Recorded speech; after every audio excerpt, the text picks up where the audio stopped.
There are large numbers of children who, despite profound love for their parents, aren't really being taken care of appropriately because the parental carer, for legitimate reasons of their own, isn't able to honor the childhood of that child. And the impact is catastrophic. 60% of the children who arrive here aren't even registered with a GP. 84% arrive homeless, having run away from family abuse. 83% are multiply traumatized, many of them having experienced numerous incidents of stabbings, shootings, and significant levels of catastrophic domestic violence. 81% are addicted to substances when they arrive, and 90% of them tell us that it was their family members who got them on drugs. And finally, 82%, because they're not coping, often turn to crime as a survival means.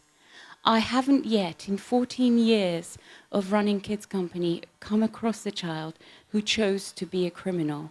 What I have seen, because now we've met thousands of children and been intimately introduced to their lives, what I have seen is courageous and extraordinarily dignified children struggling as best as possible to survive the savage environments we've created for them. So what I want from you is to walk away from here and think that accepting child abuse and disturbed children as something that we can't do anything about is much more about our failure in imagination than the children's crime. Thank you very much.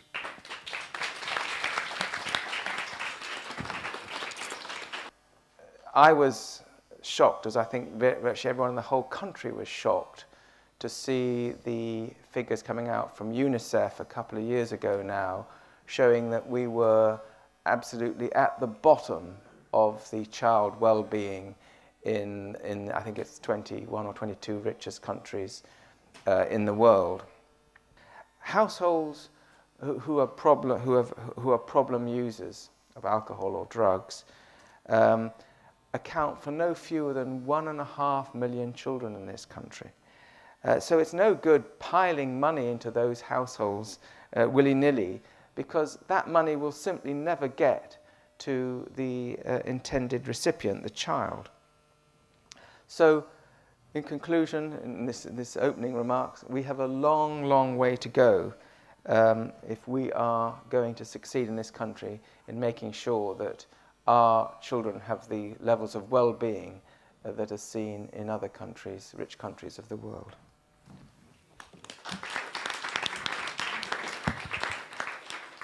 I don't think either party has developed, or indeed been pressed to develop, sufficiently its policies for children. You can't, in my view, have good communities without those good policies for children. So when the candidates appear on your doorstep, those are the questions, I think, that we should be asking them. Thank you. I'm going to keep this really simple, Julia. One, you have to, regardless of your political viewpoint, what Kids Company does is important and needs to continue. And secondly, that woman over there, who is rather wonderful herself, has to actually raise an awful lot of money to keep this show on the road, and anything you can do to help with that would be a marvellous and wonderful thing. Nothing I've said so far will get me in trouble, Julia, and therefore I come out of this relatively unscathed. Camilla, to what extent that world of education impinges on the young people you have to do with? It's a very large part of their waking lives, but is it a generally unsatisfactory part? And how far do you create relationships with heads, with teachers, with teaching assistants that you're then able to build on in the way you conduct your work? Educational failure, actually the majority of it resides in children who are in such conditions of neurochemical terror that they even can't calm down to take learning in.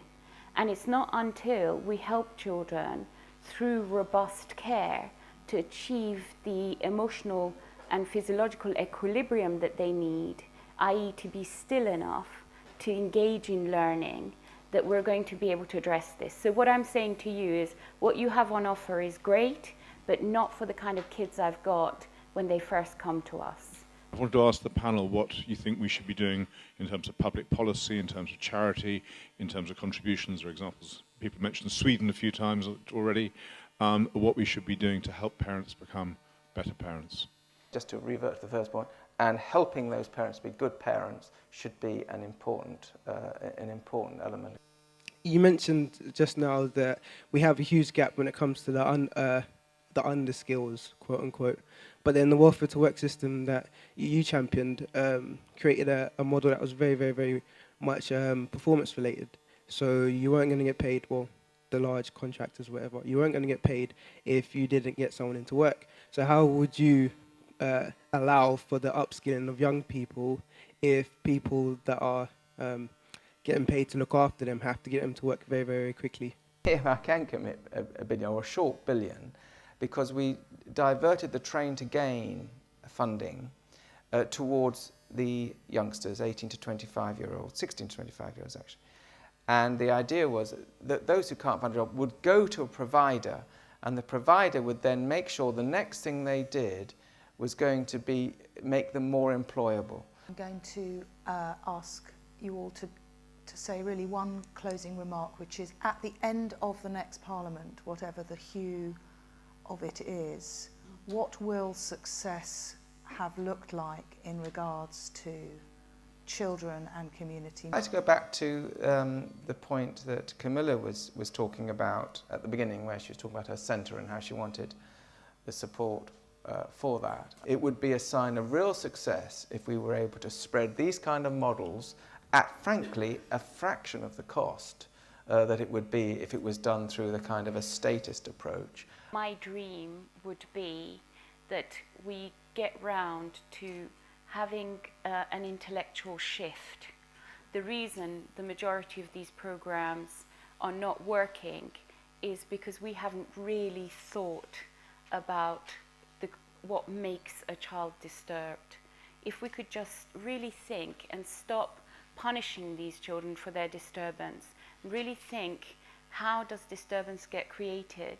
We might develop clinical intellectual property that would be really effective. So my dream is that I know at Kids Company the staff, and there are 336 staff here, and there are 5,600 volunteers. We're a clinical placement. We get social work students and psychotherapy students doing their work experience here. We've got 320 of them. We've got 1,000 mentors. Volunteering absolutely works, but provided they're the paid staff to manage the volunteer and manage the children.